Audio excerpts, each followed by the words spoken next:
Boise. With backpacks on and posters in hand, dozens of high school and college students arrived in front of the Idaho Capitol to protest a bill against critical race theory that was already set to pass. Senators on Monday in a 27-8 vote approved the bill, which was crafted to placate legislators who said schools were indoctrinating students and struck down mandated education budget bills. The bill was fast-tracked for a vote on the Senate floor shortly after the public hearing, where speakers overwhelmingly opposed the measure. House Bill 377 would censor certain discussions about race in classrooms, prohibiting state funding to schools that would compel students to believe controversial aspects of critical race theory. The bill does not define critical race theory.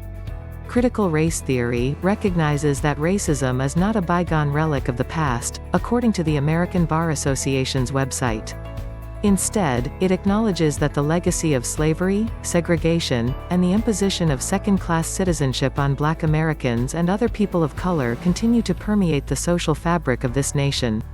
The association says the theory cannot be confined to a static and narrow definition but is considered to be an evolving and malleable practice. Under the new law, public schools would not be allowed to compel students to believe that members of a certain race are inherently responsible for actions committed in the past by members of that same race. The new section of the Idaho Code states that tenets of critical race theory divide people and are contrary to the unity of the nation and the well-being of the state of Idaho. Critics said the bill would have a chilling effect on teaching controversial topics.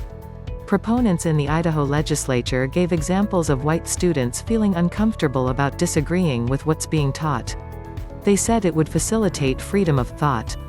Representative Barbara A. Hart, R. Idaho Falls, during a debate on the House floor earlier this week, said students are being taught to hate their country, in reference to discussions about racism.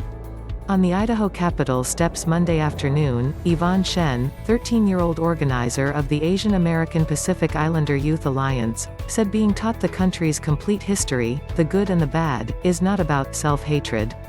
Rather, it's an important step to being able to correct those wrongs, Yvonne said. Make no mistake, this is self-awareness, Yvonne said. If we aren't able to recognize our own flaws, we will never be able to progress beyond them. The demonstration outside the Idaho Capitol drew dozens of students, many of whom rushed to the State House to try to testify against House Bill 377. The hearing was initially scheduled for 3 p.m. but was moved up to 1:30 on Monday. Testimony was cut short to vote on the bill and send it to the Senate floor.